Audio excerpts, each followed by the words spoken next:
Mga walang hiya kayo. Pinakialaman ninyo ang teritoryo ko. Sinaktan niyo pa ako. Mananagot kayong lahat sa akin. Ay, anong nangyari? Hoy, Pilita! Anong tinitili-tili mo dyan? Ang likod bahay ko magulo. Parang may kung anong naghalongkat sa paligid. Aba, oo nga Pati mga pananim mo nasira. Ay, sinong gagawa ng ganito? Alam kong hindi magugustuhan ni Purito.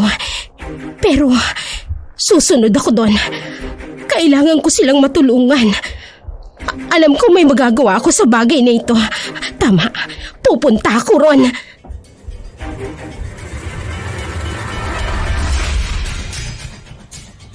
Magandang araw po sa inyong lahat mga kaibigan.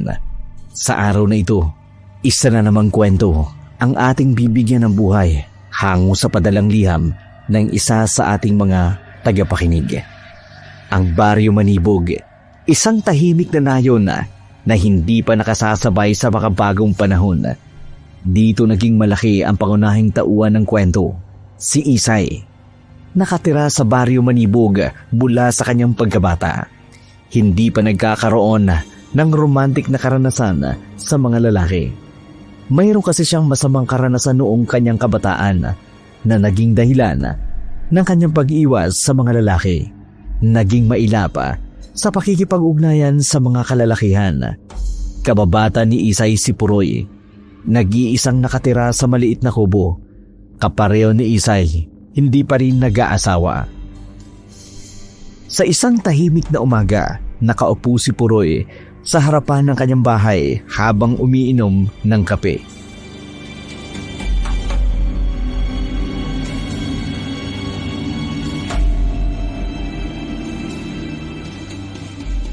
Ay, ako, panibagong umaga na naman. Ang sarap talaga ng umaga kapag umiinom ka ng kape. Kapag ganitong oras, Magandang umaga sa iyo, Puroy. Ang aga-aga eh. Nandito na naman ang matandang dalagang ito. Bahala ka dyan. Hindi kita lilingunin. Ba't suplado? Binabati ko na nga. Inisnab pa rin ako. Kapag hindi pa rin ako nito papansinin, makakatikim talaga sa akin to. Puroy, magandang umaga. Ano naman ang maganda sa umaga, ha? Ay, tinatanong pa ba yun? Heto ako sa likuran mo. Lingunin mo ko para makita mo. Oh, hayan. Oh. Ay, naku naman! Ang init! Ang init naman ng kape mo! Bakit sa akin pa ibinuga? Diyos, yung babae ka. Bakit bigla ka na lamang lumitaw kung saan-saan? Anong bigla-bigla na lang lumilitaw? Sinagot mo na nga ako sa pagbati ko kanina. Tapos bubugahan mo lang ako ng kape? Sinong hindi magugula sa itsura mong yan? Bakit? Ano bang mali sa itsura ko? Mukha kang bangkay. Kailan ba ang burol mo at ganyan ang bihis mo? Ano? Burol? Hoy! Hindi pa ako patay, ha? Hindi ba? Manalaming ka kaya? Ang puti-puti ng mukha mo dahil sa kapal ng foundation mo. Yang mata mo parang may pasa. Violet pa nga talaga eh. Tapos yung lipstick mo. Oh. Mapula. Lagpas pa nga sa labi mo eh. Talo mo pa yung bangkay na minake-upan sa punerarya. Nagsuot ka pa ng puting bestida. Kulang na nga lang eh. Pasakan ka ng bulak yung ilong mo at pahigain ka sa ataol. Walang hiya ka talaga? Hindi ka talaga marunong tumingin ng maganda. Marunong din. Pero yung totoong ganda, yung hindi pinipilit. Yung naghahanap pa ng cherer para sabihing maganda talaga. Alam mo, sa totoo lang, maganda ka naman sana. Kaso nga lang nagkolorete ka pa. Kung kailan tumanda sa kakapalumandi. Puisit ka talaga, matanda ka. Puro ko na lang lait. O bakit? Gwapo ka, ha? Gwapo ka? Alisin mo na yung question mark. Pero ikaw may sabi niyan. Ang kapal ng mukha, kasing kapal ng kalsada. Ay, si Mang Puroy at si Aling Ace ay LQ, Lovers Quarrel. Che! Manahimik ka! Kayo naman, di na kayo mabiro. Hindi nakatautuwa yung biro mo, ha? Ikaw na bakla ka. Napadaan ka lang rito kung ano-ano lang napapansin mo. Ang suplado mo naman. Che! Ayan, kaya ka tumatandang binata dahil din dyan sa ugali mo. Ba't nagsalita ang hindi tumatandang mag-isa? Kasalanan mo yon. Palibasa ka, lalaki mong tao, napaka-arte mo. Hindi ako maarte, ha? Marunong lang akong pumili ng tama. Pumili. O Oo. ay sadyang napakapihikan mo. Ay naku, nakakainis ka. Ang hapdi-hapdi na ng mukha ko. Amoy laway mo pa. Ew, kadiri! Hoy, nagsipilyo ako bago ako nagkape, ha? Pati damit ko, nadumihan pa tuloy.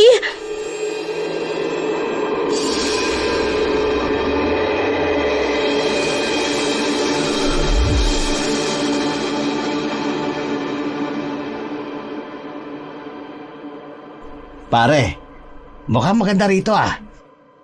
Oo nga. Tahimik rin ang paligid. Sigurado ako maraming hayop dito. Dito muna tayo pansamantala. Dito tayo manuluyan. O, sige. Tatanong-tanong ako sa kanila. Baka may malapit na paupahan eh. Sige, ako nang bahala. Mukhang may bisita sa baryo natin. Aba, napakapogi ng lalaking papalapit. Sino kaya siya? Magandang araw po sa inyo.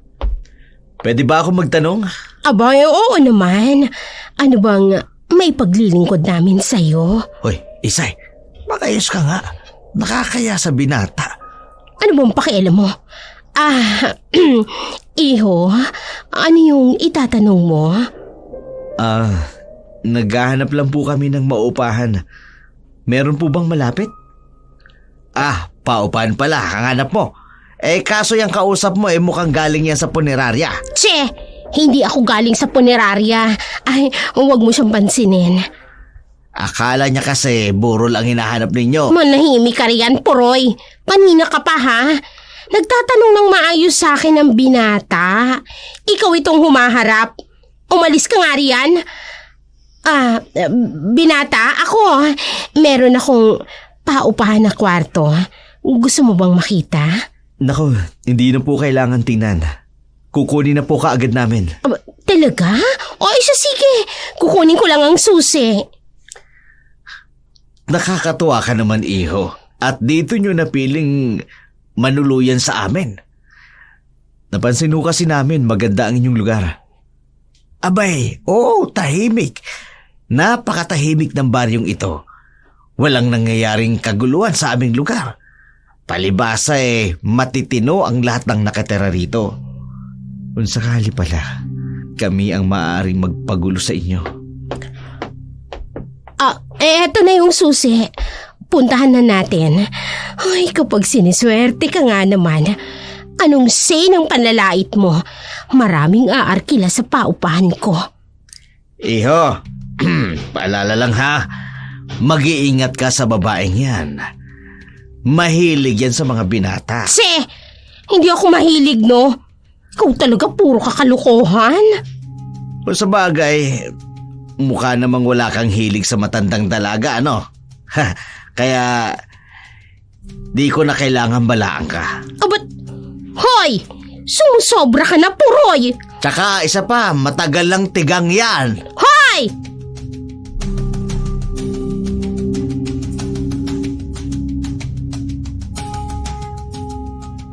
Madaling nakasundo ng mga taga-baryo si Leandro dahil sa likas nilang kabaitan at pagkamapagbigay.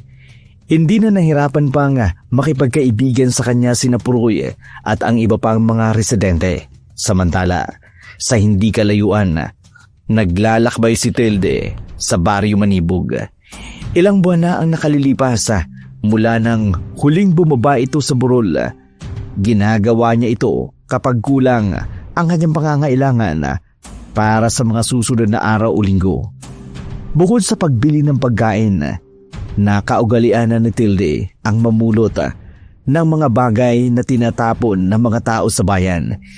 Iniuuwi niya mga ito upang magamit sa kanyang kubo sa burol. Sa pagkakataong ito, nakita niya ang grupo ni Leandro na abala sa paghahakot.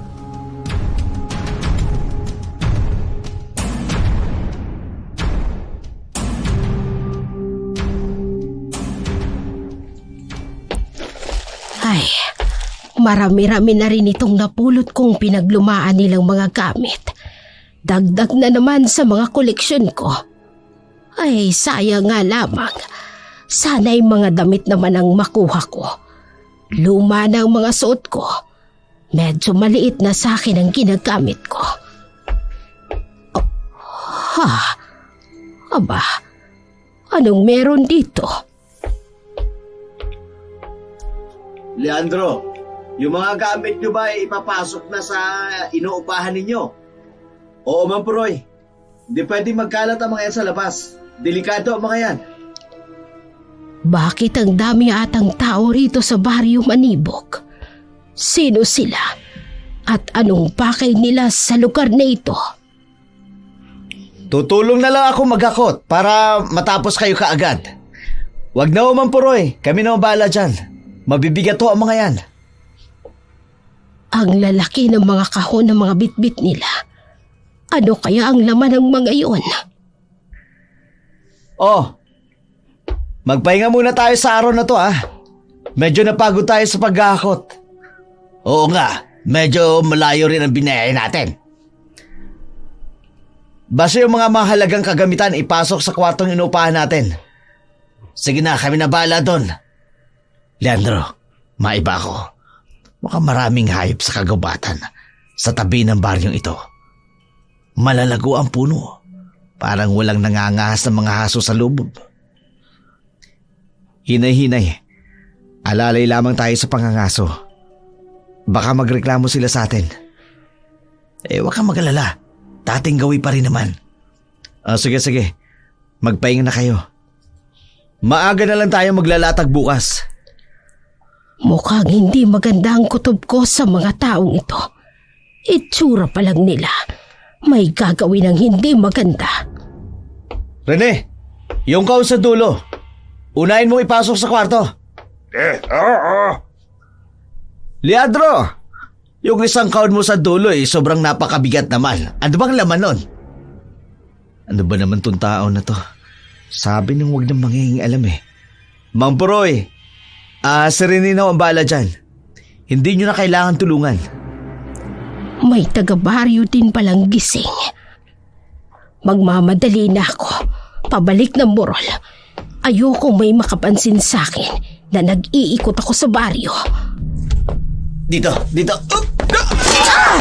Hoy, ang mga gamit ko, ikinalat mo. Ang laman ng mga kahon. Ang pasabog. Manang, pakalat-kalat kasi kayo sa daraanan. Alam niyo marami kaming hinahakot Nagmamadali nga akong dumaan para hindi makaabala. Ikaw itong naglalakad ng hindi nakatingin sa dinadaanan. Rene, ano ba yan? Ito kasing matanda nabangga ko. Ayan, nagkalat ang ibang mga gamit niya.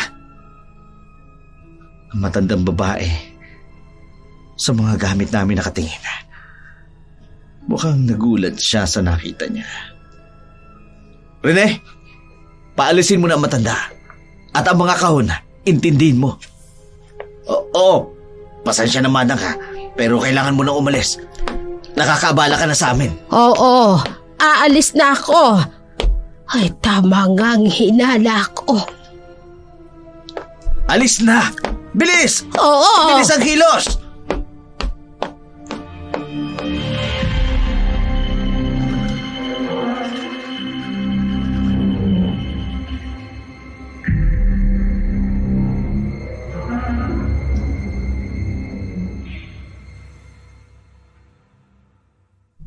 Mang Puroy, bakit Leandro? Yung matandang babae na yun, kilala mo siya? Sino? Mukhang pulubing nangangalakal sa daan. Ang babaeng yun, hindi ko siya matandaang nakatira siya mismo dito sa baryo namin. Leandro, ayos ang pinagagawa mo. Pupunta na kami sa kwarto namin. Sige na. Maya-maya na lang uli Ma'am Proy, hindi mo na sinagot ang tanong ko. Hindi ko siya kilala eh. Baka dayo lang na paghalagala. Huwag mo na siyang intindihin. Ganun ba? Sige. Akala ko kasi kilala ninyo eh. Pero nagtataka ako sa mga kinikilos niya. Para siyang nagmamasit. Masyado lang siguro akong paranoid. Kung ano-anong iniisip ko. Ituloy nyo na lang ang ginagawa ninyo. Uuwi na rin ako sa amin. Sige. Salamat sa pagtulong at pag-aalala.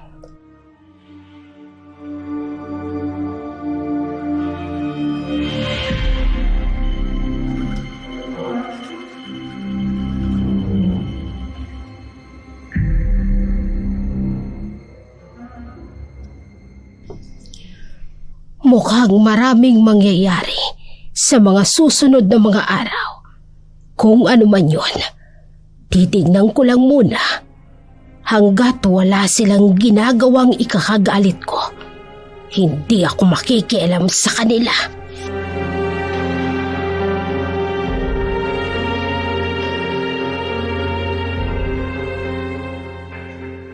Hindi ugali ni Leandro ang mangialam sa kahit anong bagay na maaring makaapekto sa kanilang pangangaso, maliban na lamang kung masangkot ang kanyang mga kasama o di kaya'y ang kanyang mga epektos.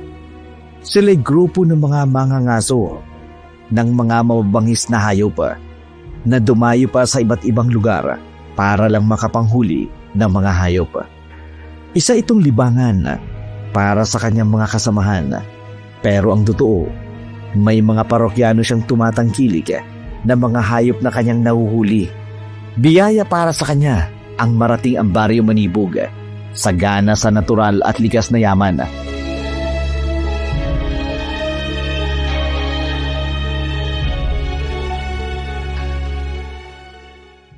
Ang lalaki ng mga puno rito. Talagang maganda ang lupa rito. Anong ingay yun? Parang Sigurado may marami tayong naririnig huli ako dito. mga kaluskos. Malalim Hindi ang gubat na kalayuan. Hindi pa masyadong napapasok ng mga tao. Oo nga, Leandro. Pero may napansin ako. May mga patibong na matagal nang nakalatag sa paligid. Baka may ibang nangangaso rito. Tama ka. May mga bitag akong nakikita. Mula pa kanina. Ang tanong, sino ang mga naglatag na mga yun? Hindi ba't sabi ng mga taga-baryo, wala pang gaanong nagagawing ibang tao sa lugar na ito? Oo, kaya dapat mag-iingat pa rin tayo sa mga patibong na yan. Baka mapahamak tayo. Mukhang wala pa namang gumagamit ng mga yan. Ang dami talagang nakalatag, Leandro. Sigurado para ito sa mga baboy, ramo at usa. Tanggalin na natin ang mga ito para wala nang abala. Tama ka. Para naman makapaglibot-libot na tayo na maayos. Mas marami tayong mahuhuli kapag wala nang sagabal. Ang mga dayo naglilibot sa teritoryo ko. Leandro, may nararamdaman akong kakaiba. Parang may nakamasid sa atin. Huwag kang paranoid. Hayop lang yan. Tara na. Tapusin na natin to. Masasayang ang oras natin. Anong ginagawa nila? Pinapakialaman nila ang mga bitag ko. Mananagot kayo sa akin. Ang hindi ko. Ano yun? May nahuli ba kaagad tayo? Sandali lang, titignan ko. Doon yun sa unang pinaglagyan natin ng pain. Mag-iingat ka. Baka atakin ka ng hayop na yan na nahuli natin. Sige. Di pa naman kami nagtatagal. May nahuli na kaagad kami. Ayos Ang to. binti ko, naipit sa bakal na pain nila. Mga walang hiya. Pinakialaman na nga nila ang mga bitag ko. Sinaktan pa nila ako.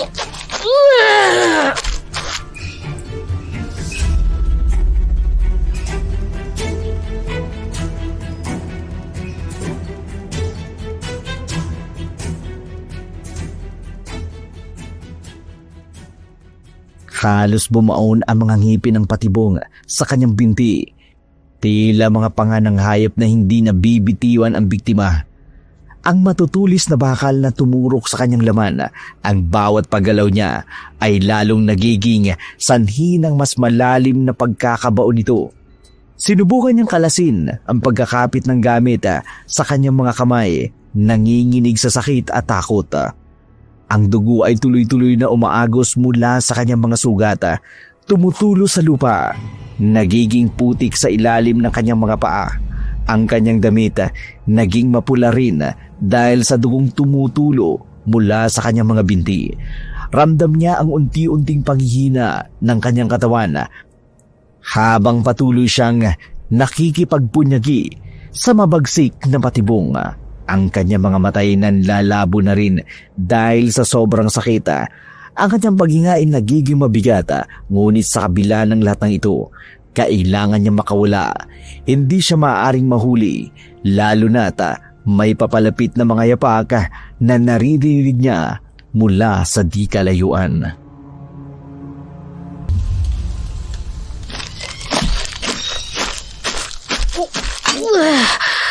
May papalapit.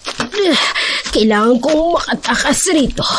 Hindi niya ako pwedeng makita. Saan banda mo ba nilagay yun? Andito lang yun, di ba?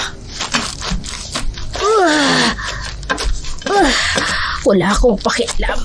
Kahit maputol ang mga binti ko. Ang mahalaga, makatakas ako rito. Hindi nila ako pwedeng makita. Baka kung anong gawin nila sa akin. Pambihira. Sa sukan ng gubat na ito eh. Hindi ko kaagad mahanap yung lugar ng bitag.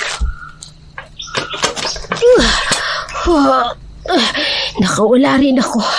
Ang akala ko talaga may iwan ang binti ko. Nasaan na ba yun? Kailangan kong makalayo rito.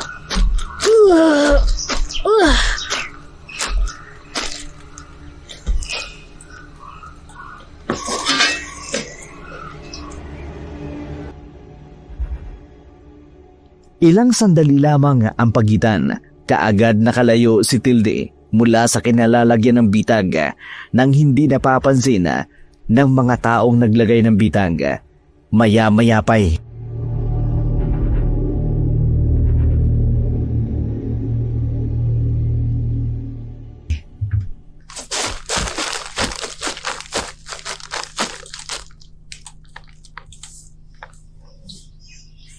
Ayun! Nakita ko na ang tanda ng aming pain. Sigurado, wala nang buhay yung hayop na yon. Hindi na kumikilos eh. Gumapang ka ng mabilis, Tilde. Nariyan na sila. Hindi ka nila pwedeng maabutan. Anong nangyari? Nawala na yung bitag namin dito. Nakatakas? Paano niya natanggal? Ang tigas ng bakal na ito aray! Nasugatan ng paa ng daliri ko sa bitag na ito. Bisit, nadali pa ako Rene! Ang tagal mo bumalik! Anong nangyayari dyan? Nakawala yung bitag natin! Susundan ko sana kaso pati ako nakasidente. Nadali ng pain. Nagpapabaya ka na naman eh. Pati ba naman ikaw nasugatan? Gamutin mo kaagad sa kwarto yan. At pabayaan mo na yung nawala. Kung sakali man, mauhuli pa rin natin yung kapag wala ng buhay. Sige, babalik na ako dyan. Bakit ganun? Maliit lang naman yung sugat ko pero parang biglang namamanid ang braso ko. Ano ba nangyayari sa akin? Sakit.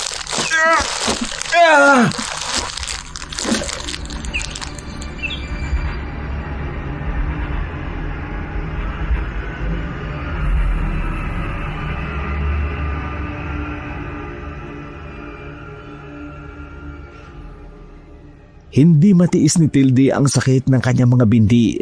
Sa kalagitnaan ng gabing yun, bukod sa iniinda niya ang natamong sugat nito sa kanyang binti, masama pa rin ang loob nito sa pangingialam nito sa kanyang mga bitag. Walang kaalam-alam ang mga nasa ibaba ng buong baryo Manibog na may isang nilalang na ngayon ay nagbabadyang maghasik sa kanila ng lagim.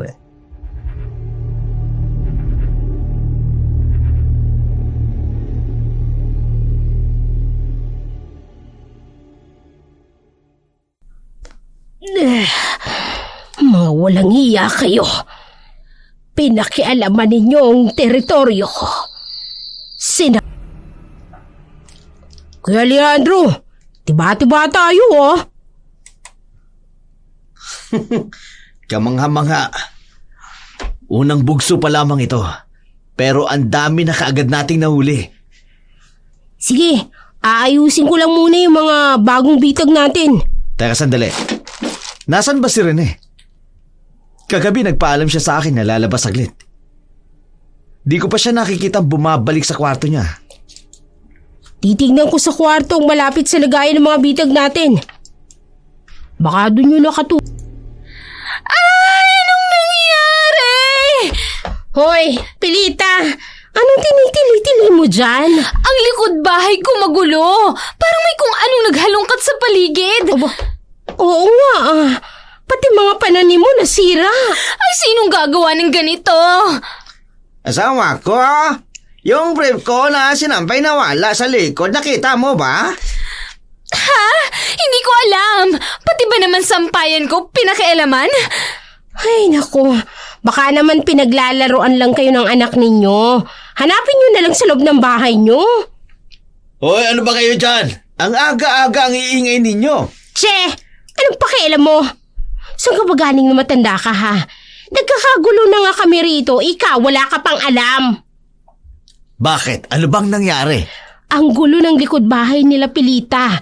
Tapos nawawala pa sa sampayan yung mga brief ni Cardo. Parang yun lang pinoproblema nyo na. Mga brief lang yan. Baka naman natipuan lang na kunin ng mga baklang pag-alagala. Ay nako, puro ka talaga kalokohan. Kahit kailan talaga, wala kang pakialam. Palibasa ikaw, mas gusto mong maghilata riyan sa kama mo. Ano maghihilatang pinagsasasabi mo? Kanina pa ako gising. Sinamahan ko sina Leandro. Sila Leandro? Oo. Bakit ikaw lang ang sumama sa kanila? Dapat sinabihan mo ko para nakasama rin ako. Ano? Isasama ka? Naku, hindi pwede. Isa pa, sa bukana ng gubat sila, doon ko sila sinamahan. Ano ba kasi gagawin nila roon? Bakit ang dami nilang umarkila ng paupahan ko? Para ka talagang timang Pinaupa mo sa kwarto mo tapos hindi mo malang inalam kung anong klaseng mga tao ang mga yun tapos sa akin ka magtatanong. Aba, umuupa lang naman sila at nagbabayad. Hindi naman ako marites para magtanong. Pues, huwag kang magtanong sa akin kung anong dahilan nila at kung sino sila. Uy, hindi ka nga marites. Ikaw, si Isay Mausisa. Bagay na bagay sa palayaw mo.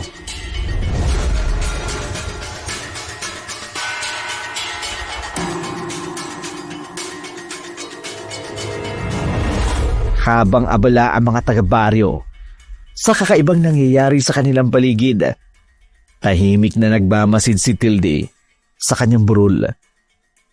Likas na malakas ang kanyang pandama at ang kanyang pandinig, dahilan para malaman niya ang mga kaganapan sa ibaba.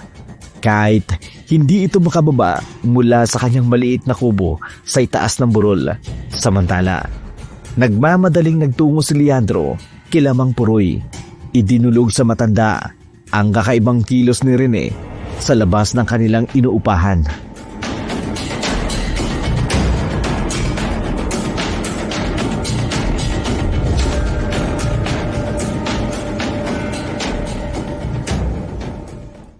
Mang Puroy, kanina ko pa kayo nahanap. Bakit? Ano bang problema? Nakita na kasi ang mga kasamaan ko. Nakita ang kakaibang kilos ni Rene. Ano bang kakaibang kilos? Hindi ko maipaliwanag eh. Tingnan mo na lang. Baka alam mo ang dahilan kung bakit. Ano ba yan? Ang dami namang ganap sa baryo na ito. Nakapagtataka naman ata na sabay-sabay na nagkakaroon ng ganitong klaseng kaguluhan.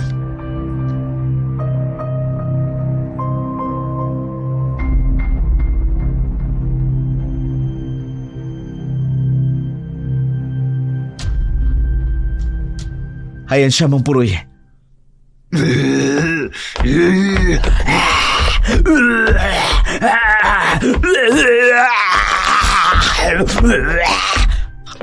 Para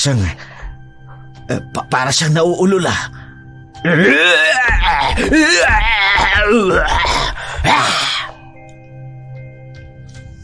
Bigla niyang naalala ang isang binatang nakasalubong niya kagabi.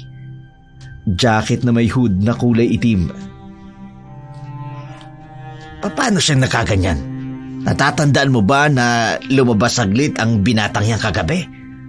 Oo, nagpaalam siya sa akin kaninang madaling araw. Lalabas daw saglit. Tapos ganito na siya na matagpuan ng mga kasamaan ko. Dalhin natin siya sa kwarto ninyo. Delikado sa ibang tao kung makakapanakit siya. Hindi natin alam kung anong nangyayari sa kanya. Buboy, kumuha ka ng pangandado.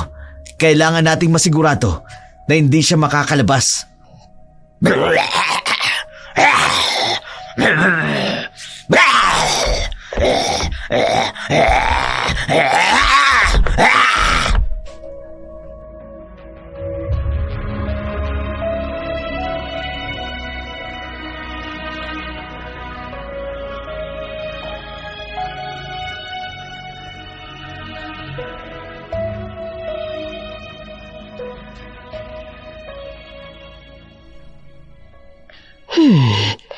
Nagkakagulo silang lahat. Maging ang binatang kamunti ka nang makakita sa akin. May pinagdadaanan. May hinala akong nadampian niyang bitag na sumugat sa mga binti ko. Mukhang nakikiayon pa rin sa akin ang pagkakataon.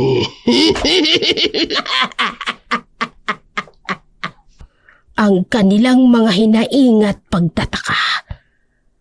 Siguro'y napapaisip na sila sa kung ano nga ba talaga ang nangyayari. Magkagayon man, hindi pa rin ganap na magaling ang binti ko. At isa pa, wala pa akong pagkaing huli mula sa bitag ko na sinira nila. Kaawa-awa naman ako. Nandirito lang ako sa sulok at nagtitiis ng gutom. Napakahirap ng ganito. Ang maghintay ng tamang pagkakataon para lang makakain. Ay, kailangan kong magtiyaga. Hindi ko pa pwedeng pakilusin ang aking bagong tagasunod. Konting tiis na lang, Matilde.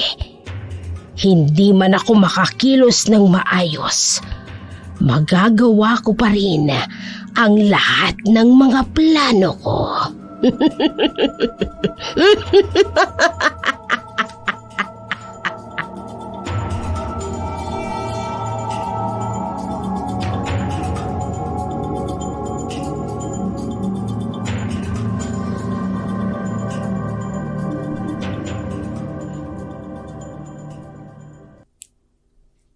Hapon na naman.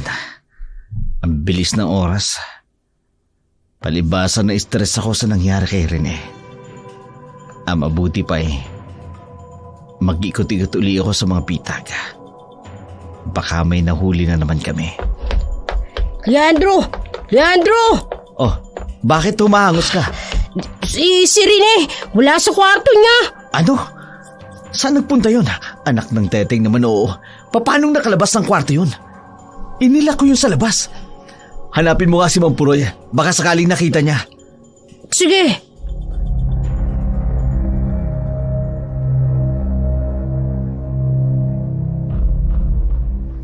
Nagmamadali ang kasamahan ni Leandro. Napuntahan si Mang Puroy para alamin kung naruroon nga o nakita nito si Rene. Samantala, si Puroy naman katatapos lamang maglibot sa buong paligid ng baryo. Dinig ang mga hinaing ng mga kapitbahay. Sa tagal ng paninirahan nila sa lugar na yun, noon pa lamang sila nakaranas ng ganun sa buhay nila.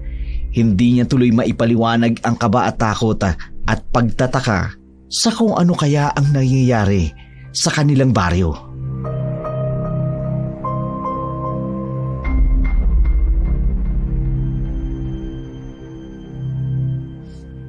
Sa ganito kaagang paglilibot sa baryo, iba yung bigat na nararamdaman ko sa buong paligid. Pagkatapos, puros iyak at reklamo ang naririnig ko sa mga kapitbahay ko. Ay, ano bang nangyayari? Parang hindi pangkaraniwan ang mga kababalagang ito dito sa baryo Manibog. Mang Puroy! Nandito lang po pala kayo. Saan ba kayo galing? Galing ako sa bukana ng baryo. May bukana kasi ang baryo, hindi mo ba alam? Oo. Nilibot ko yung paligid. Bakit? Ay, kasi po, kanina pa kayo hinahanap ni Kuya Leandro. Puntahan niyo raw siya sa inuupahan namin. Sige, doon naman ang punta ko. May mga bagay akong gustong tanungin sa kanya. Tara.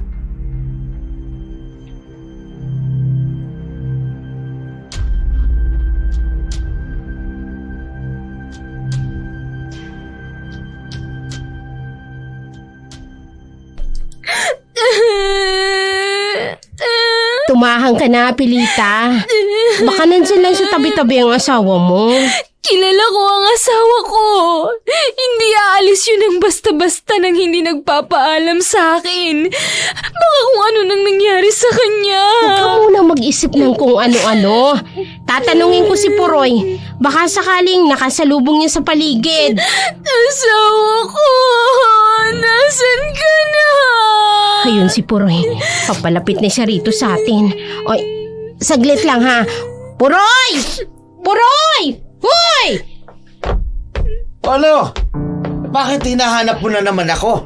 Yung asawa raw ni Pilita nawawala raw. Magbabaka sakali lang kung nakita mo siya. Hindi ko siya nakita ni nakasalubong man lang. Nag-aalala na yan si Pilita. Hindi naman raw umaalis yun nang hindi nagpapaalam. Subukan ko ang ikutin itong buong baryo. Baka sakaling makasalubong ko siya. Ganun na rin kaya ang gawin mo. Ikaw talaga, para kang Saj. Yung suggest ko anong gagawin. Nag-ikot na ako sa buong baryo. Halos lahat nakasalubong ko. Puro nagre-reklamo kung hindi mga damit at panloob ang nawawala. Mga asawa nila, mga tao. Ay, ano na ba talagang nangyayari sa buong baryo natin, Puroy? Aba, yan ang hindi ko alam. Hindi lang ang mga taga-baryo ang nagkakagulo. Pati ang mga dayong bisita na nangungupahan sa iyo.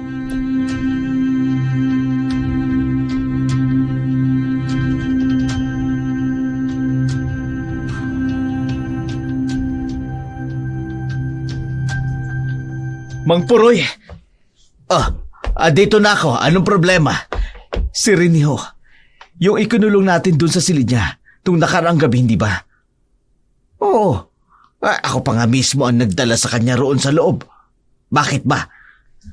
Nagulat ako sa nakita ko sa loob ng silid niya. Nagkalat ang lahat ng kanyang mga gamit. Parang hinalugkog ng isang halimaw. Halimaw? Ay, kailan pinagkaroon ng halimaw rito sa atin? Akala ko ba tahimik ang lugar na ito? Bakit may halimo na pagala-gala sa lugar? Dating tahimik ang lugar na ito. Pero mula nang dumating kayo, takanda leche-leche na ang lahat-lahat. Abo, Mang Puroy, pinagbibintangan mo ba kami sa mga kaguluhang ito? Hindi nga ba? Hindi ko alam kung ano talagang pake nyo. ng pamamalagi niyo rito. Pero mula nang dumating kayo, ang dami ng problemang nangyayari. Boy, ang mabuti pa, hanapin na natin si Rene. Huwag na nating hingan ng tulong ang mga taga-baryo. Napagbibintangan pa tayo. Sabihin niyo kasi sa amin ng totoo. Anong ginagawa niyo sa kagubatan? Ay! Tingnan ninyo! May nakita kong tumatakbo! Tangay-tangay na naman ang mga panloob na nakasampay sa sampayan! Habulin! Dali! Kayong lahat, magsiuwi na kayo. Maraming nangyayaring kababalagan sa baryo natin ngayon. Wala munang magpapagala-gala dahil delikado. Boy, samahan mo ko. Saglit nating punta ng mga bitag. Tanggalin natin yun. Kung sino ka man na nanggugulo sa amin, hindi ako titigil hanggat hindi ka nahuhuli.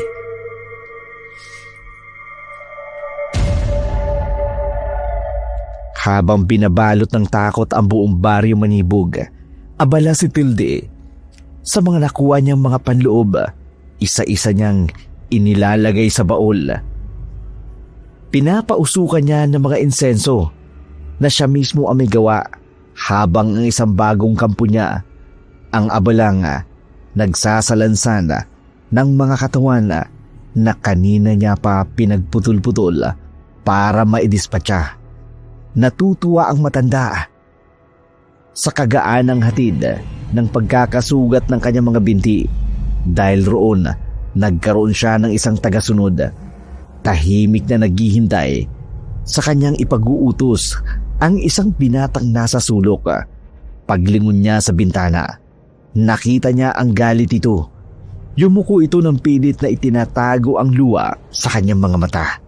Tutol siya sa lahat ng kanyang ginagawa, lalo na nung gabing nagsimulang mamanhid at manakit ang buo nitong katawan na inakala niyang normal lamang.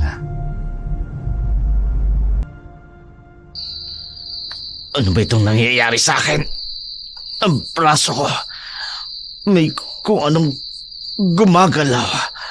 Sa mga ugat ko, dumadali papunta sa mga balikat ko.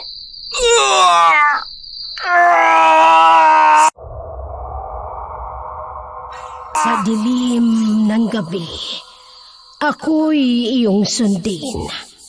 Sa hinga ng hangin, ako'y iyong kapitan.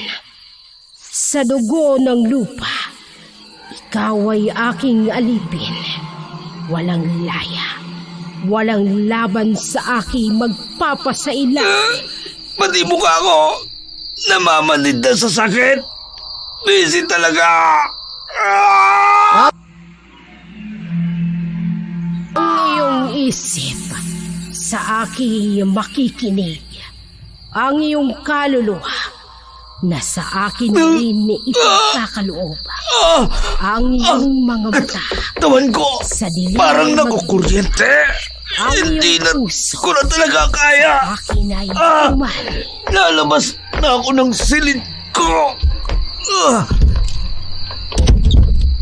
Paring Rene, saan ka pupunta?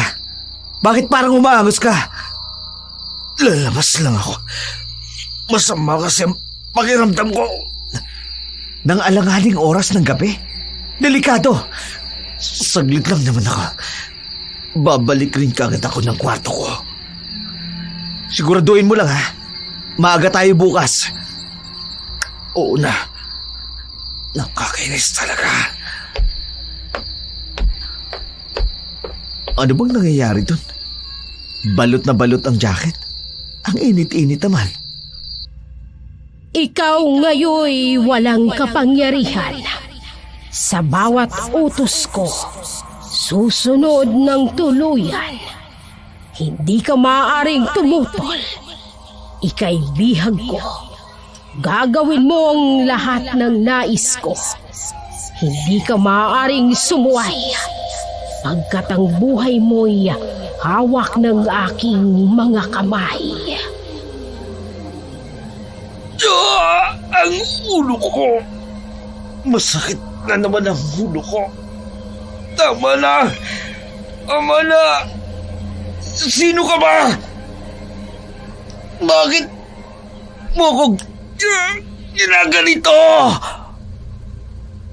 Kunin mo ang mga damit o kahit anong pagmamayari ng mga tao. At ito'y gagamitin kong kasangkapan sa lahat ng aking plano. Sino ka? Para sundin ko! Tuturuan mo pa talaga ako magnakaw? Hindi ka maaaring tumanggi! Ayoko sabi! Bitag na sumugat sa kamay ko. Doon nagsimula ang kakaibang sensasyon na nararamdaman ko. Ang iyong hindi pagsunod sa dilim may kay dadalhin. Maging ang buhay mo'y tuluyang magiging akin. Sumunod ka sa aking mga kahilingan. Kung ayaw mong kamatayan ang iyong kahantungan. Oo na! Susunod na ako! Buhayin mo lang ako!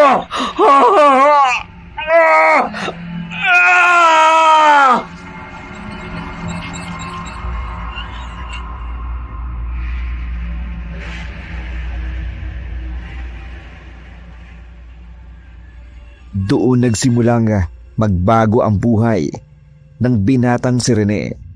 Sa hindi malamang paraan at dahilan, tuluyan siyang napasunod ni Tilde. Taliwas ito sa kanyang kagustuhan. Wala siyang nagagawa. Buhay niya kung sakali man ang magiging kapalit kung tututol siya sa matanda. Buhay nga siya, pero pakiramdam niya, nasa bingit rin siya ng sumpa at kamatayan. Wala siyang kalayaan. Lumabas ito sa kanyang silid at nagsimulang gawin ang gawaing iniuutos sa kanya ng matanda. Napakabilis ng kanyang kilos. Inisa-isa ang bawat bahay na kanyang madadaanan. Hating gabi na noon, siniguradong wala ng taong gising sa bawat bahay na kanyang madadaanan.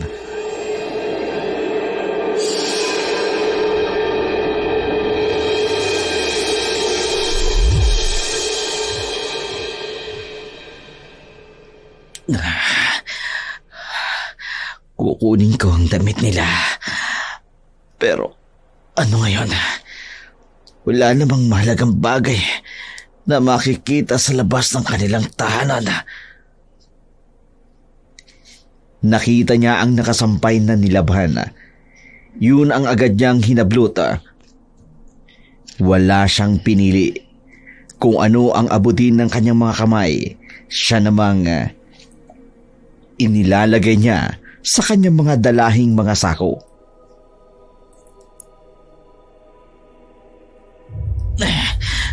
Ang braso ko, hinihila ako ng aking mga paa papunta sa iba pang mga bahay. Parang may isip na hindi ko magawang tanggihan. Talo ko pa ang narabis nito. Bisit talaga. Nakakainis. Ay, wala na talaga ako may isusuot bukas. Kung hindi matutuyo ang mga damit ko, sasampay ko na nga lang sa labas para matuyo ito. Biglang tumalilis ng daan si Rene nang maramdaman niyang may isa pang gising na mga oras na yun. Ang mayari ng inuupahan namin, gising pa. Baka makita niya ako. Oh, ha? Ano yung narinig ko? Parang may ibang tao sa harap ng bahay ko. Bumalik ka na sa loob. Baka kung anong magawa ko. Anong magawa ng mga braso ko sa'yo. Ay, baka guni-guni ko lang yun. Ang kamay ko. Hinihila niya naman ako papalapit sa babae. Pwede ba? Sa akin ka sumunod. Ako ang may-ari sa'yo. Hindi ang babaeng yun. Ay naku, bukas ko na nga lang isasampay. Mahamog na sa labas. Ayan. Bumalik na siya sa loob. Kung nagkataon, hindi ko napigilan ang mga braso ko. Baka kung makita niya ako, aalis na kaagad ako. Dahil baka kung may makakilala pa sa akin sa lugar na ito, kailangan ko magmadali.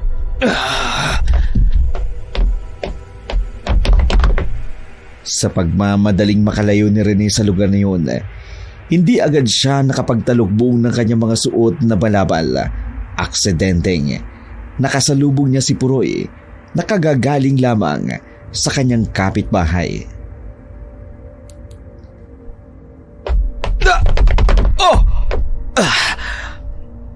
Pasensya na, hindi kaagad kita nakita. Ayos lang, hindi naman ako nasaktan. Teka, sandali. Si Rene ba yun?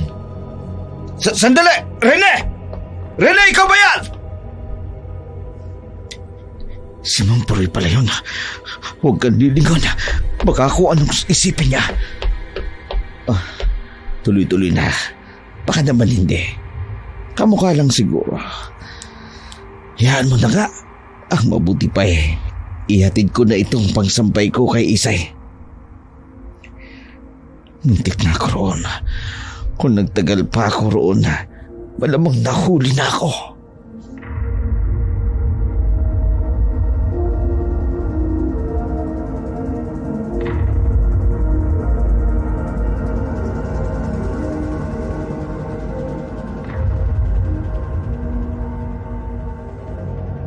Lumipat ng ibang kabahayan ang binata. Doon siya nakatsyempo ng mas marami pang mga gamit at damit. Dali-dali niya itong pinakuha. Tumalilis ng daan papunta sa lugar kung saan siya hinihila ng isang napakalakas na kapangyarihan. Buhay ang kanyang wisyo, pero buong katawan niya kusang napapasunod sa kakaibang aura na ngayon lamang niya naranasan. Tinahak niya ang kasukalan ng gubat. Humantong siya sa burol na punong-puno ng mga nagkukumpulang mga lumang kagamitan. Doon ay kusang ibinaba ang kanyang mga dalahin. Paglingon niya sa isang kubo sa di kalayuan, biglang lumitaw ang matandang babaeng iika-ika. Hawak ang isang baston na umaalalay sa kanya sa pagakbang.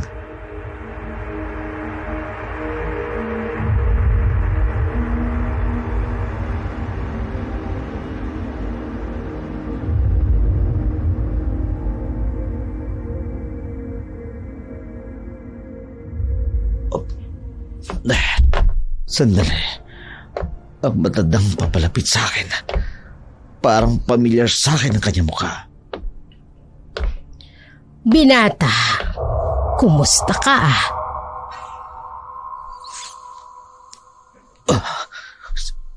Hindi ako makakilos sa aking kinatatayuan.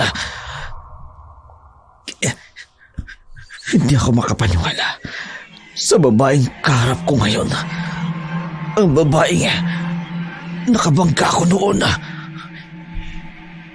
Hindi ko man lang magawang maiakbang ang mga pao para makatakas. Ano bang klaseng nilalang ang kaharap ko ngayon? Baka sa mga mata mo ang pagkatakot at pagtataka. Bakit? Ngayon ka lang ba nakakita ng isang katulad ko?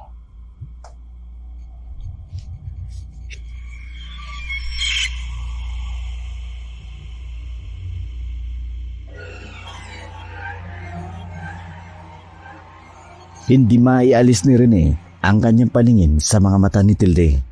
Malamlam na para bang nagbabadya ng panganib. Pakiramdam niya, oras na kumilos siya. Hindi maganda ang mangyayari sa kanya. Bigla itong aatake at susunggab ng walang pakundangan.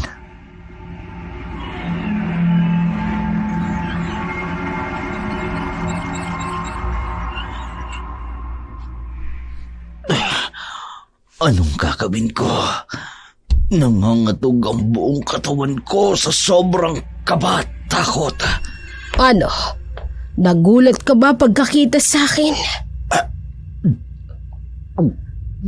Marahil nagtataka ka kung bakit ka naririto. Siguro sisimplihan ko na lamang ang paliwanag. Nakikita mo ba ang mga binti kong ito? Hindi ba't may sugat at hindi ako makalakad? At ano sa tingin mo ang resulta nun?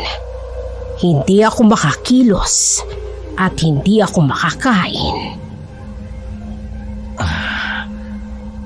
Para ka pala yung kanta na pusong bato.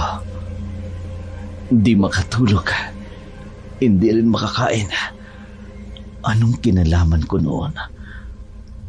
Wala akong matandaang sinaktan ko siya. Binata, kumalma ka. Nakikita ko sa mga mata mo ang nerbiyos.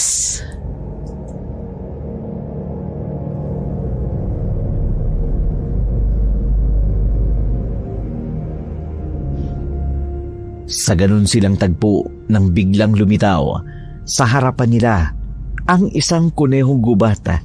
Walang ano-ano'y nahuli ito't nasunggaban ng kanyang mga kamay. Dala marahil na matinding gutom.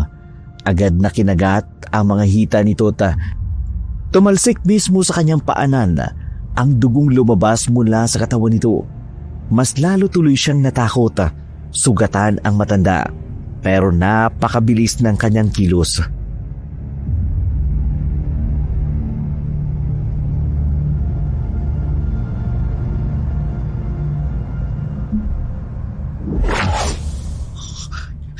Diyos ko, mamamatay na ba ako?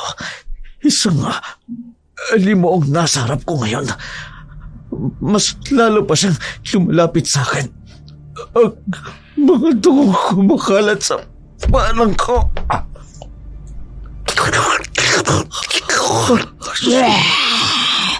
Pasensya ka na. Natiyempo ang dumaan siya sa harapan ko. Ilang araw na akong nagugutom. Ngayon lang ako nakapaglakad sa labas ng kubo ko. Malas lang ng kunehong ito. Siyang nahuli ko. Pakiusap! Huwag kang lumapit pa! Hindi ko kakayanin. Huwag ka ng kamay mong duguan!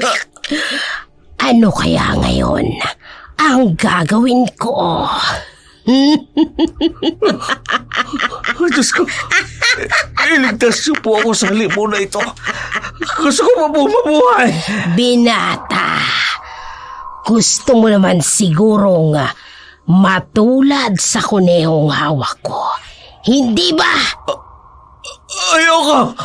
Pwes, gawin mo lahat ng ipag-uutos ko sa iyo. Bumalik ka sa inuupahan mo. Ipagpatuloy mo ang pagkuha ng kanilang kagamitan. Dalhin mo sa akin at yung buhay mo ay maisasalba mo mula sa kahihinatnan na katulad na ng kunehong ito. Opo, masusunod po. Gagawin ko po ang ipinag-uutos ninyo. Ano pa hinihintay mo? Nakakilos na uli ako. Umalis ka na at kunin ang lahat ng kailangan ko. Dalian mo! Masusunod! Masusunod! Diyos ko! Diyos ko! Diyos ko!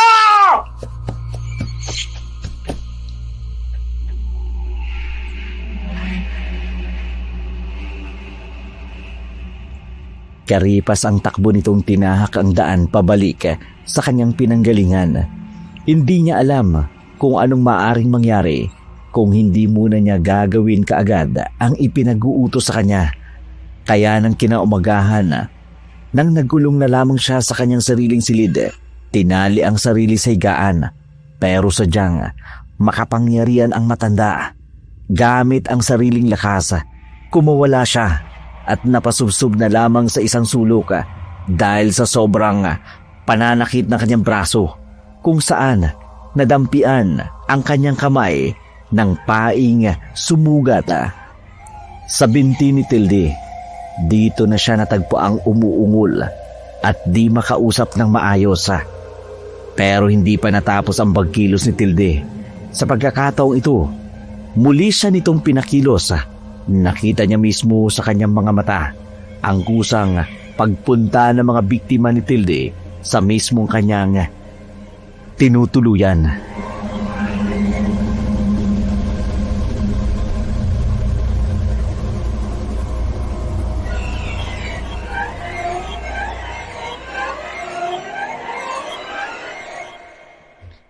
Hindi ako makapaniwala. Totoo nga. Napapapunta ng matandang ito ang mga taong kinukuhanan ko ng mga panloob at kanilang mga gamit. Aking mga pagkain. Ang sarili ninyo ay inyong ihain. Matagal akong natatakam. Umiwas ako ng ilang taon nang inakala ko'y magbabago. Pero ngayon, magbabalik na ang tunay kong anyo. Nakatatakot siya. Kung hindi ako susunod sa kanya, baka nagkataong matulad ako sa kanila.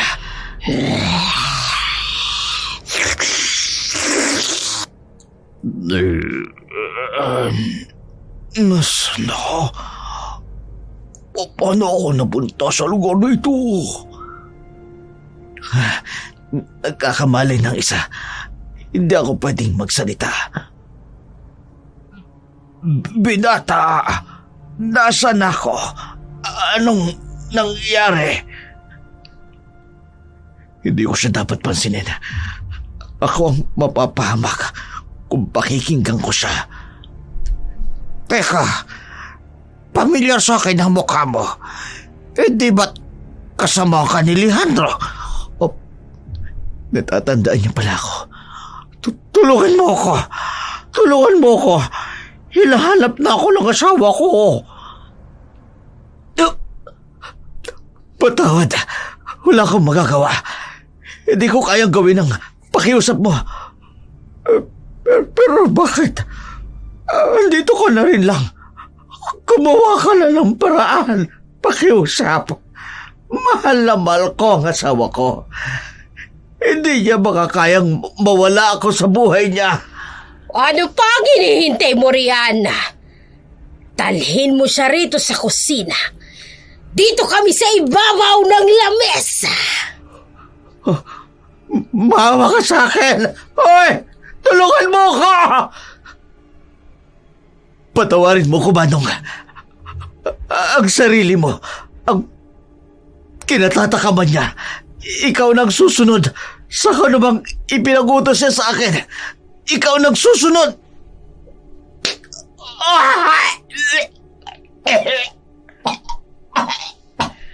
Ang akala ko, tuluyan ko nang makakalimutan ang lasa ng laman ng tao. Biyaya ang hatid sa'kin ng pagkakasugat ng aking binti. Ngayon, nagbabalik ng muli si Tilde sa kanyang tunay na katauhan.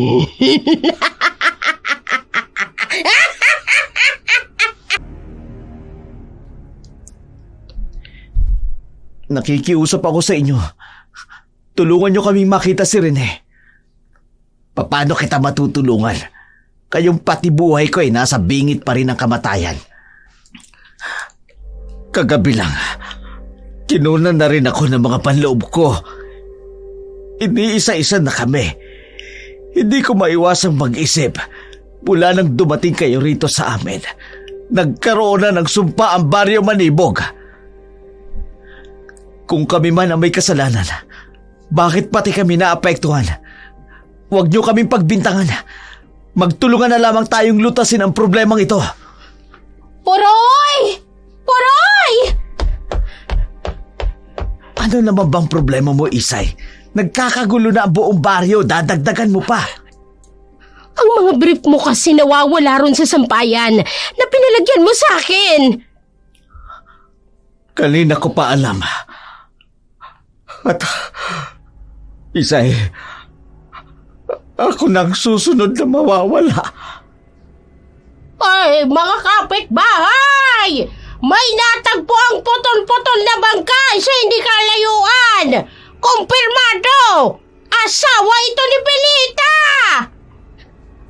Katapusan mo na!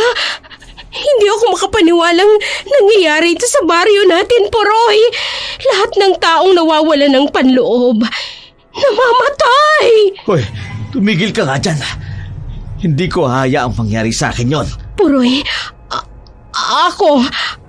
akong sunod na mamamatay. Ililigtas mo ba ako? Nagagawa mo pa talagang magbiro sa ganitong pagkakataon, ha, Isay? Hindi ako nagbibiro. Nagtatanong lang ako. Ayoko pang mamatay eh. Walang mamamatay sa inyo. Aalamin natin kung sino talaga ang salarin ng mga nawawalang panloob ng mga tao. Pero paano? Hindi nga natin alam kung paano mahuhuli ang salarin. Nakapagtataka namang malaman niya kung saan nakalagay ang mga gamit natin. May kutob akong hindi taga-baryo ang salarin. Pero alam niya ang pasikot-sikot ng paligid. Sino bang tinutukoy mo? Wala naman akong natatandaan na ibang dayo na naririto. Bukod sa grupo ni na Leandro. Ilang beses ko bang sasabihin sa inyo, wala akong kinalaman sa mga yan. Bakit ba lagi niyong ibinabalik sa akin ng sisi? Tama na. Hindi masusolusyonan ang problema kung magtuturoan kayo. Mag-isip tayo ng paraan para mahuli ang totoong may sala. Leandro, may mga dala ka bang magagamit natin para manmanan ang buong baryo? Meron akong thermal camera na ginagamit ko sa pangangaso. Kahit papano, makikita natin ang mga kilos ng salarin kapag naikabit na natin sa paligid ng baryo. Sige, simulan na natin ang pagpaplano sa paghuli sa nilalang na yon. Sige, ihanda ko mga gamit ko. Puroy, sasama ako sa inyo. Gusto kong makatulong. Ayokong tumunganga lang rito. Isay, tumulong ka na lang sa ibang paraan. Ipunin mo na lang ang mga tao. Huwag mo nga hayaang maghiwa-hiwalay. Kailangan nating masigurado na walang magagawa ang isa man sa kanila. Kami na mga kasama ko na ang magkakabit sa mga thermal camera. Aabangan na rin namin ang muli niyang pag-atake. Mabuti pa. Tarang na sa bahay. May kukunin ako na maaari nating magamit para tapusin ang salarin na yan. Teka lang sandali. Bakit pati ikaw sasama? Anong plano niyong gawin? Mas mabuting si Alejandro na labang ang tanging nakakaalam sa plano ko. Gawin mo na lang ang pinagagawa ko sa'yo. Tara na, kumilos na tayo, Leandro. Sige. Teka nga sabi. Huwag ka na munang umalis. Ano ka ba? Sa ilalim ng buwan, sa tahimik na gabi, ako'y naghihintay sa'yo ng nakangiti. Tawag ng hangin sa aki dalhin. Sa kubo kong malapit, ika'y aakitin.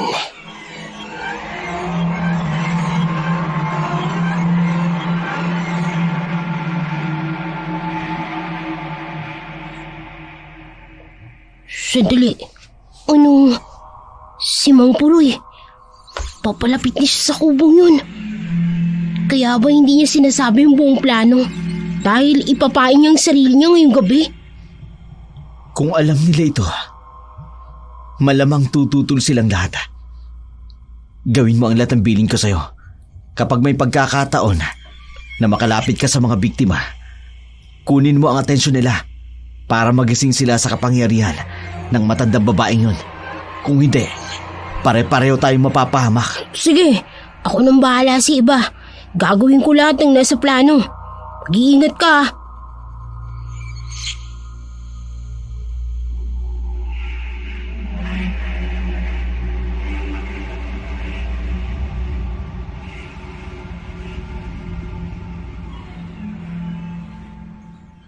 Sumunod sa aking tinig. Huwag mag-aatubili. Sa aking kubo, ang tahanang may lihim. Yayakapin ang aking mga bisig at kapalit, kapalaran mong mapait.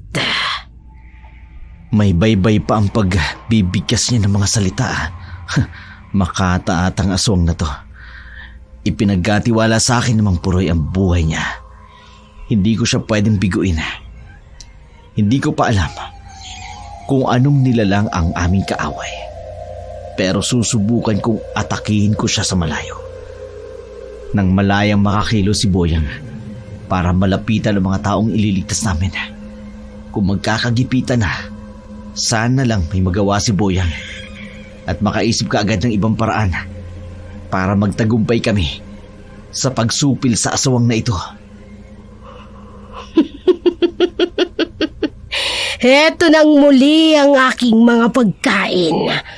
Kusang loob na sa aking ihahain. Aking tagasunod, gawin ang utos ko. Kitlin mo na sila at ibigay sa akin ang kanilang mga puso. Si Mang Puroy, siya na ang isusunod kong tatagain.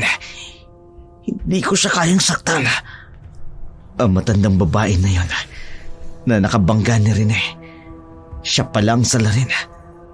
Si Rene, buhay pa siya at siya ang ginagamit na kasangkapan ng babaeng yon. Hindi man lang siya umaangal sa kinatatayuan niya. Naiintindihan ko na ang babaeng ito ang may kakayang kumontrol sa isipan ng mga tao. Kinakanta niya ito para hindi sila makapalag. Aking tagasunod, gawin ang utos ko. Kitlin mo na sila at ibigay sa akin ang kanilang mga puso. Eto pala lungga niya, ang baho ng paligid. Halatang marami siyang kinitil ng mga tao. Dapat ka nang tapusin. Marami ka ng buhay na pinatay. At hindi ka na dapat magdagdag pa ng papatayin.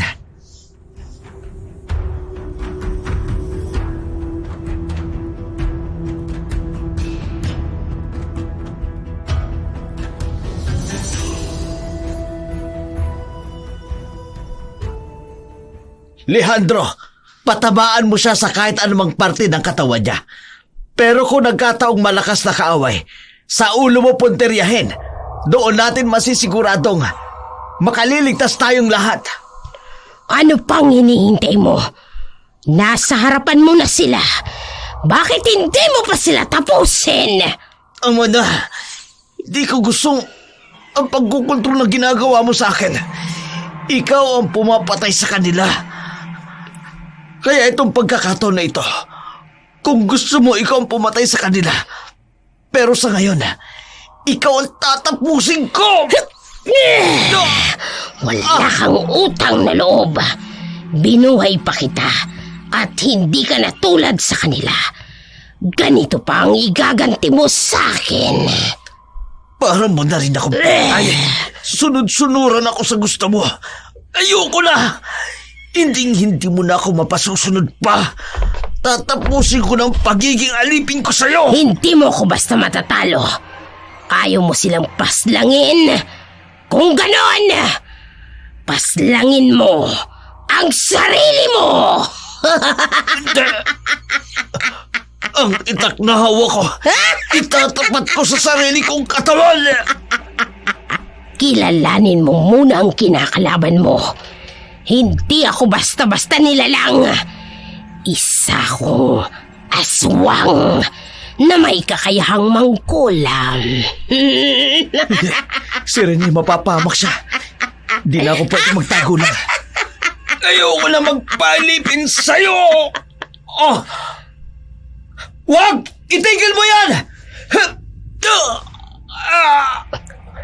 Rene!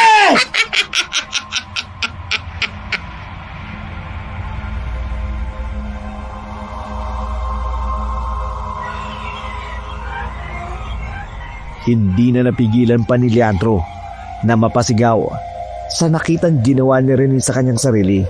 Kahit pa nga ang totoo, nahati ang atensyon niya. Si Mang Puroy hanggang sa ngayon wala pa rin sa kanyang sarili. Duguan ang isa niyang kaibigan. Dito niya mismo nakita ng dalawa niyang mga mata ang taong may kagagawa ng lahat ng kaguluhang iyon. Isang matandang babaeng sugatan. Nasa hinuha niya'y makakagawa pa ng ganung kasamaan.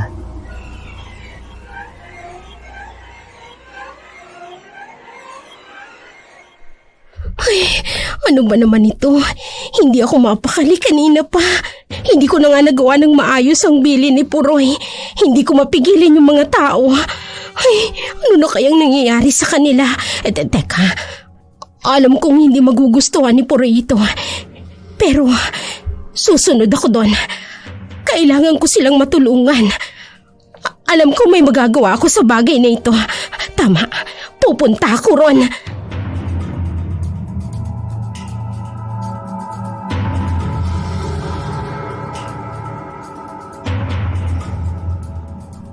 Anong ginawa mo, Rene? Rene!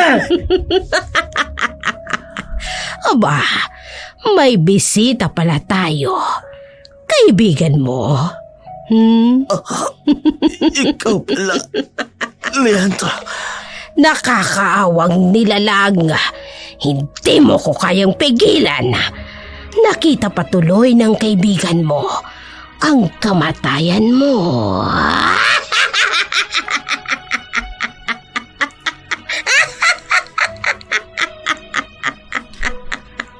Hindi ko makawa. Masyado siyang malakas. Wala kang awa. Napakasama mo. Walang kalaban-laban pero pinatay mo. Kasalanan ninyo ito. Nananahimik lang ako sa aking burol. Pero pinakialaman ninyo ang teritoryo ko. Sinaktan nyo rin ako. Nang bitag ninyo. Gumaganti lang ako sa ginawa nyo sa akin. Hindi namin alam. Hindi namin sinasadyang pakialaman ng teritoryo mo. Tulad mo, nangangaso lang kami para kumita ng pera. Kung kayo nangangaso para sa pera, ako nangangaso ako para mamuhay ng tahimik. Matagal ko nang tinalikuran ang pagkain ko ng tao. Pero dahil sa inyo, muli na naman akong bumalik sa dati. Bakit hindi na lang natin kalimutan ang lahat? Humihingi kami ng tawad sa lahat ng atraso namin.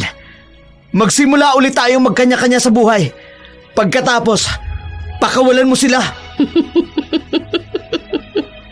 Anong akala mo sa akin? Isa akong mahinang nilalang na basta na lang magpapatawad. Marami ka ng pinatay. Sinaktan mo ng kaibigan ko. Ano pa bang gusto mo? Ang gusto ko. Kung sasagutin ko ba ang tanong mo, ibibigay mo. Mukhang mapapasubo ako nito ha. Pero anong magagawa ko? Kasalanan rin naman namin kung bakit nagulo ang paring ito. Ano? Bakit hindi ka na umiimik? Hindi mo kayang ibigay, hindi ba? Sige. Pumapayag ako sa isang kondisyon. Pakakawalan mo muna ang mga bihag mo. Saka ko ibibigay ang gusto mo. Ang lakas ng loob mong makipagkasundo sa isang aswang na tulad ko. Napakatapang na nilalang. Mukhang alam mo na ngayon kung anong dapat kong hingin sa'yo. Kung ganon, anong gusto mo? Ikaw, yang katawan mo. Kapalit ng mga bihag ko. Pumapayag ako. Pakawalan mo lang silang lahat. Alisin mo lang ang kulam sa kanila. saka ako lalapit sa'yo. Masusunod.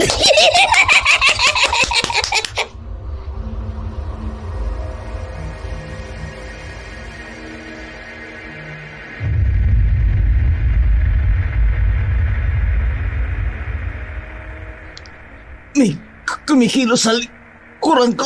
Anong nangyayari sa akin? Nagbabalik na ba sa normal ang kilos ng mga tao? Ha? Anong nangyayari? Paano tayong nakarating sa burol na ito? Ha? Buhay pa ako. Anong ibig sabihin nito?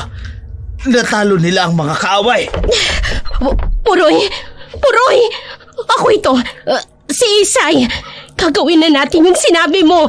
Naikwento na sa akin eh! Ni Boyang yung gagawin! Ano? Mapapahama ka? Tsaka nasaan si Boyang? Eh, mamaya na yung mga tanong-tanong na yan. Mamaya ko na rin ikukwento. Ano nang gagawin? Sige, dito ka sa gilid. Papasemble akong pupunta sa kabila. Kumikilos na sila. Kailangan sa akin lang ang atensyon niya. Ano pang hinihintay mo? Come to mama. Lumapit ka na sa akin. Eto na. Papalapit na ako sa'yo. Hindi ko kayo makita ang mga nangyayari. Nanghihina na rin ako. Kung saan na lang nakakatulong ako sa kanila.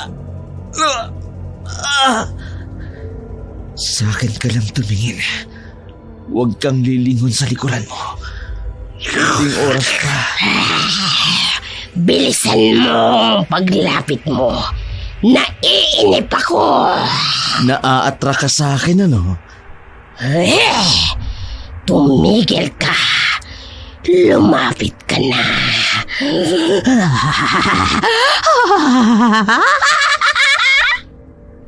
Habang kinukuha ni Leandro ang atensyon ng matanda, siya namang bilis ang pagkilos ni Isay sa likuran. Hawak ang isang bolo. Marahan itong naglakad sa likurang bahagi ng matandang babae.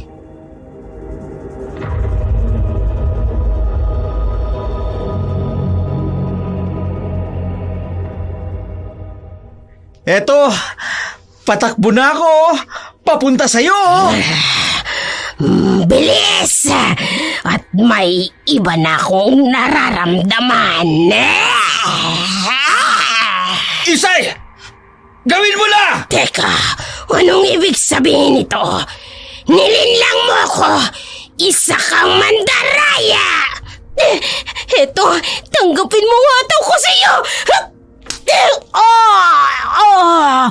Ang mukha ko, hinataw mo ng Mga sama! Oh! Sumunod kayo sa akin! Oh! Turulo!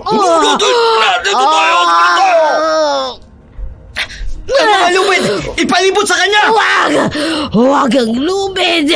Nasusunog ang mga braso ko! Ito pang sayo!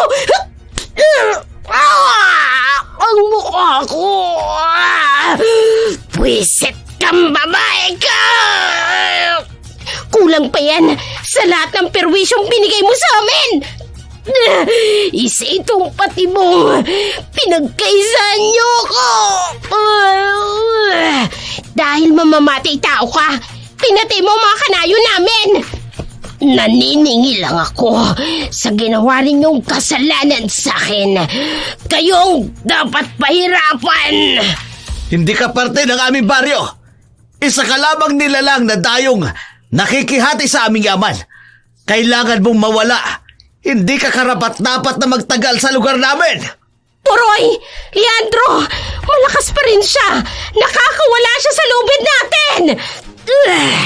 Hindi ako patatalo sa inyo! Mga tao lamang kayong mahihina! Hanggang sa huli, matapang ka pa rin. Leandro, ano pang hinihintay mo? Ano? Titingnan mo na lamang bang isang katulad ko na matanda? Gawin muna kaya natin ang nais ko. At kalimutan ang lahat. Magsimulang muli. Leandro, anong nangyayari sa'yo? Bakit nakatitig ka pa rin sa kanya? Huy! Nilalansin niya ako. Parang may kung anong ginagawa sa akin ng matandang ito. Bakit parang nahahabag ako sa kanya kahit parang malaswa siyang nang-aakit sa akin? Mang Puroy! Si Kuya Rene, nalagutan na ng hininga. Hindi natin siya nailigtas pa. Gumising ka, Leandro. Kung pumapailalim ka sa kanyang panlalansi, pakinggan mo kami. Kuya Leandro! Patay na si Kuya Rene. Kailangang matapos ang buhay ng aswang na yan. Hindi. Ang kaibigan ko. Leandro! Narinig mo ang sinabi ni Boyang? Patay na si Rene. Tapusin mo na rin ang buhay ng aswang na yan. Pinatay mo ang kaibigan ko. Tanggapin mo ang tira ko sa ulo mo. Hindi ba't sinabi mo kanina na huwag ako makikipagkasundo sa isang aswang? Alam kong nililinlang mo lamang ako. Kung marunong ka mangkulam, magaling din naman akong manggancho. Heto pa ang isa!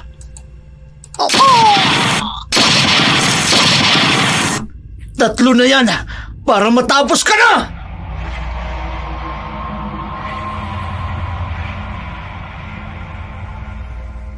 Tuluyan ang nanlupaypay ang katawan ng aswang nang tinira siya ni Leandro. Habang ang ibang taong tinawag na matanda ay unti-unti nang nagkakamalay, kanya-kanya nang kumikilos para bumalik muli sa kanilang bahay. Si Boyang, Leandro, Isay at Puroy agad na tinungo ang walang buhay na si Rene na naliligo sa sarili nitong dugo. Masama ang loob ni Leandro. Hindi niya nagawang maipagtanggol si Rene.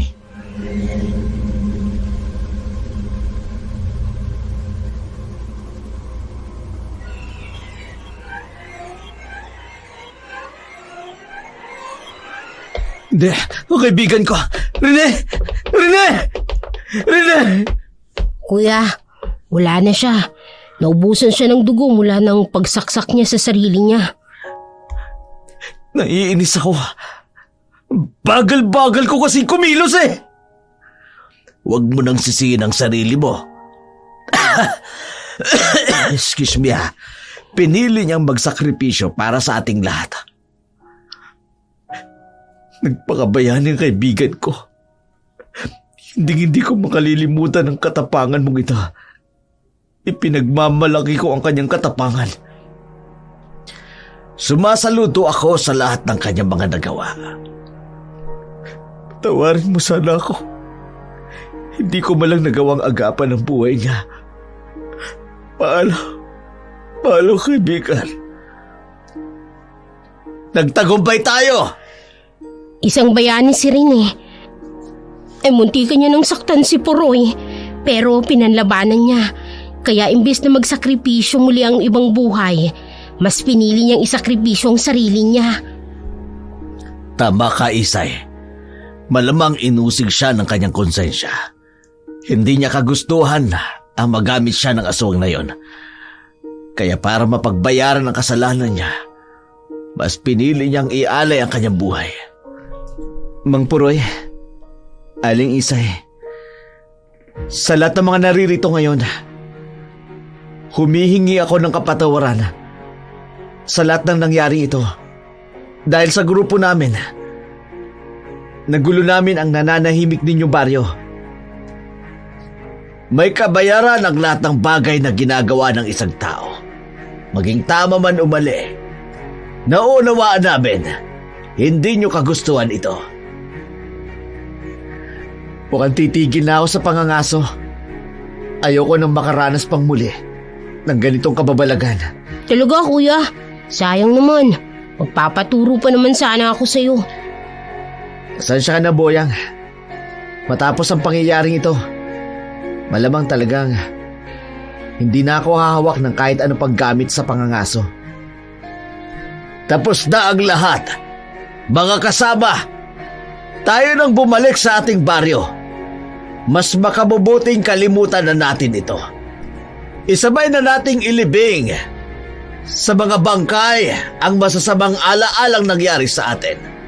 Sa ganung paraan matatahimik na ang mga kaluluwa ng mga biktima at mapapanatag na rin ang ating kalooban. Rene, kaibigan ko, hindi kita makakalimutan.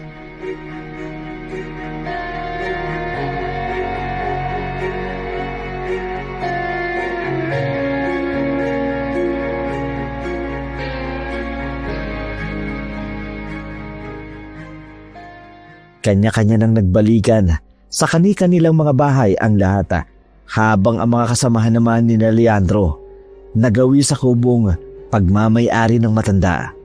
Doon nila natagpuan ang mga bagay na kinokolekta ng matanda na sa hinala niya'y siyang ginagamit ito sa pangkukulam.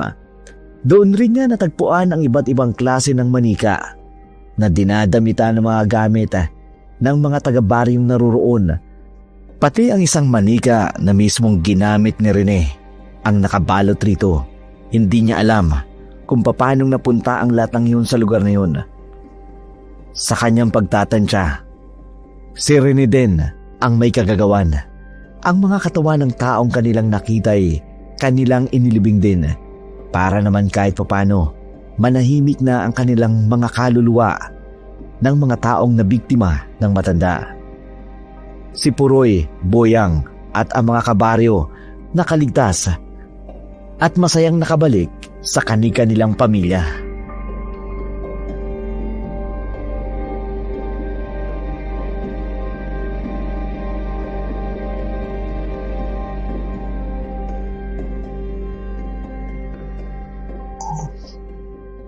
Leandro, ano nang balak mo? Anong sasabihin mo sa mga kasamahan mo?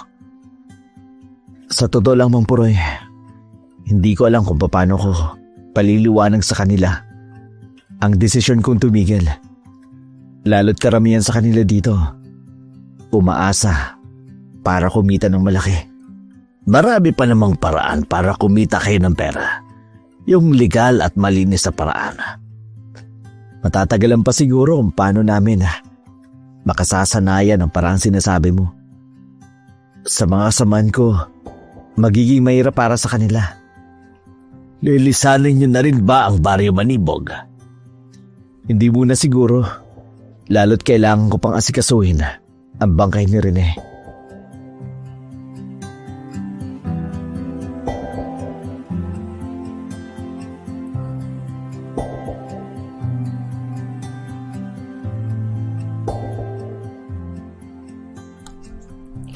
Uy, ano ba naman yan? Ang tagal naman nila mag-usap. Ay, ayan na. Tapos na yata sila. Ako naman, Puroy! Puroy! Ay! Teka, hindi mo na kailangan sumigaw. Ang bigat mo! Ay, salamat at ligtas ka, Puroy! Ikaw naman kung makapagsalita kay andun din ka rin naman sa gulo. Oo nga, pero masaya ako't ligtas ka! Ano ka ba? Bigla-bigla ka nalang dumadambat yung mayakap sa akin. Kasi naman... Pwede ba bumaba ka nga? Nakakaya sa mga tao. Pinagtitinginan nila tayo. Ito naman, masaya lang ako at ligtas ka nga Ang sweet nyo naman hong dalawa. Oh, akala ko ba dediretso ka na sa inuupahan mo?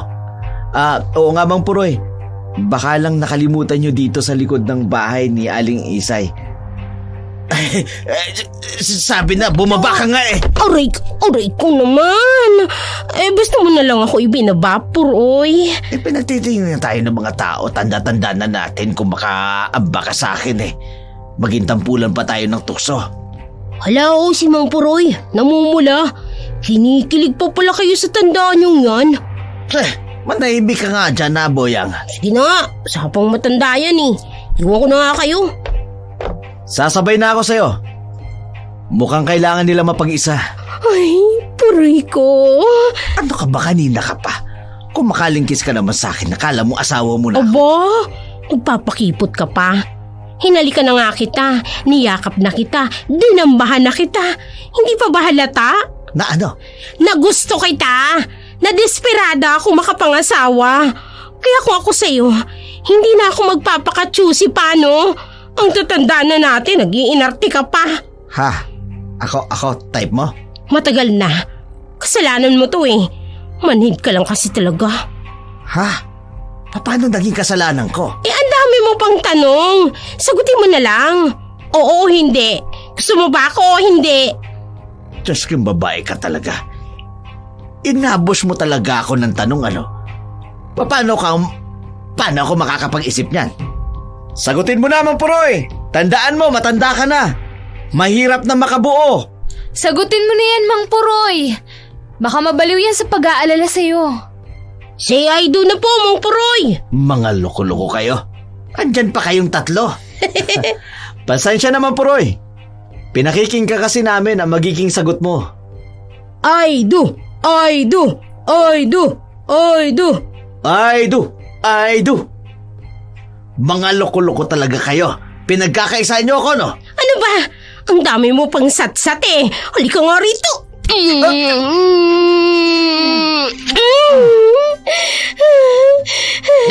Maubusan ako ng hangin doon, Ay, my loves, Puroy. I love you. Ay.